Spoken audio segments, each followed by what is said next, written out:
This has Panthers fans fired up. With the first preseason game less than a week away, thousands gathering at Bank of America Stadium to see the 2026 Carolina Panthers take the field for the very first time. What's going on, guys? It is Tanner Blue, Carolina Panthers Digest. Hope you are doing well. Happy Saturday. FanFest. It is rocking. It was rolling. It was loud. There were a lot of people. There were a lot of fireworks on and off the field. Good stuff.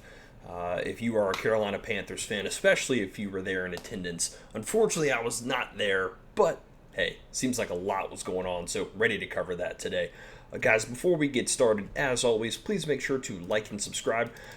Just want to show you guys what you're getting.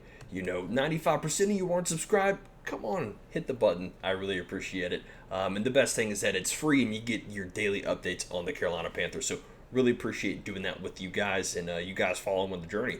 So Carolina Panthers, it was all about FanFest. It was all about the fans in Charlotte on Friday. And I've got a tweet here that I want to pull up just to show how much the city is ready to believe in the Panthers and to go all the way. I've got a tweet here from a reporter in Charlotte. This is Nick Carboni, WCNC. 47,736 tickets distributed for Panthers Fan Fest. Lower Bowl was just about full, and Upper had a lot of folks. Strongest crowd for this I can remember in a while. Playoff team in great weather will do it. Yes, it will. You make the playoffs last year. Fans can believe. They're excited. They don't want to be let down. They want to believe in the Panthers. They want to believe in the keep pounding mantra.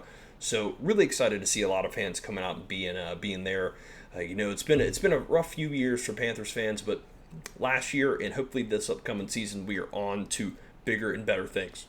So really happy to see lots of fans there in Charlotte, and it looked like there was a lot of fun. So I want to cover some of the major storylines, some of the better things that we saw from training camp. So really excited to get into it. There is one guy I want to talk about in particular, and we've mentioned him here on the channel before because he's going to need a big season, and that is going to be Mr. Princeley Yellen. Really ever since Nick Scorton's gone down, it's been his role. He's had to step up. He is the guy moving forward on the edge at this time, and it looks like so far during camp and at FanFest, he was really making his presence known. So I've got an article here on Panthers.com I want to pull up, talk a little about Mr. Princeley here and what he was able to do. Friday night at FanFest, this is talking about Princeley Yellen. He was in the backfield more often than not, chasing down quarterbacks, flushing them out from the pocket, and having to pull himself back from the no-contact jersey.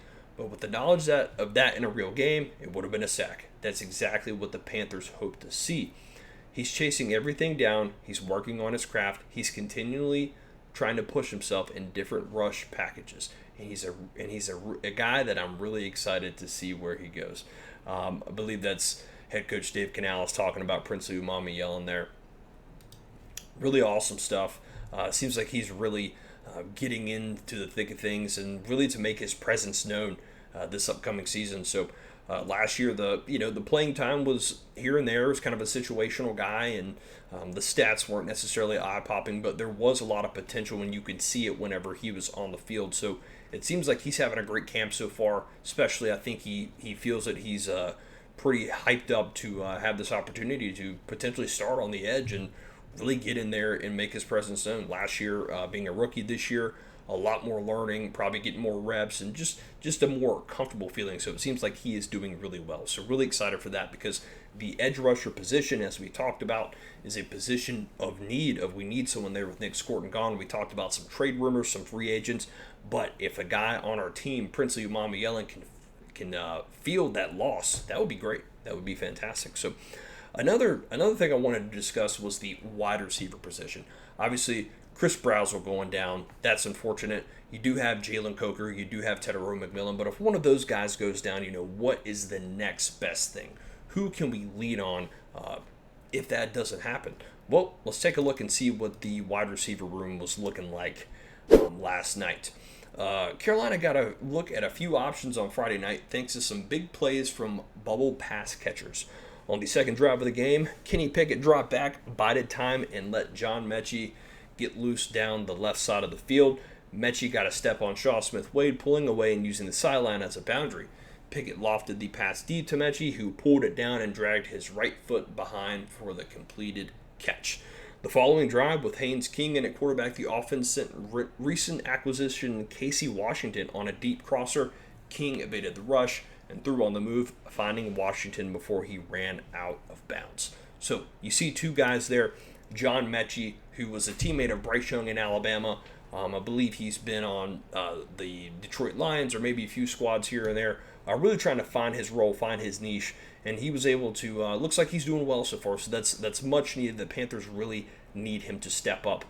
That would be fantastic for their football team on that wide receiver room, because if Xavier Legette has a bad year, that could be unfortunate, but got to make sure that you have other guys that can fill in. Those fourth, the fifth, the sixth guy on a roster, you really need guys like that. And it seems like Bryson Tremaine, I want to give him a shout out. I saw he made some nice plays as well. So he's another really good depth guy that the Panthers could absolutely go for and might need once the season goes down. So another guy that was talking about is Casey Washington.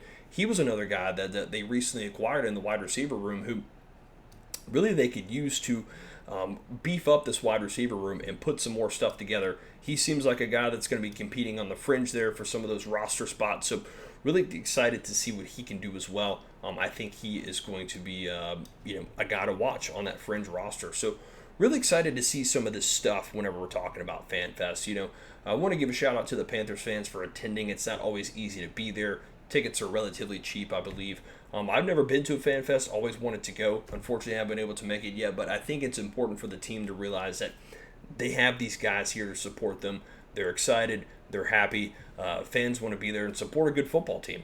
So when you take a look at what we're seeing off the edge, when you take a look at what we're seeing in the wide receiver room, guys having to step up due to injury, guys having to fill in positions, that's awesome to see. So really want to make sure guys are out there competing, having a great camp, and continue to move forward. So FanFest looks like it was a success. Looks like you had thousands of fans there. The city was rocking. There were fireworks going off. There were lots of people. Really excited. So awesome to see. So thank you guys so much for tuning in. Stay tuned for more Carolina Panthers updates in the future. Guys, we'll be back tomorrow with another video. As always, make sure to like and subscribe. And of course, keep pounding. And we will see you on the very next video.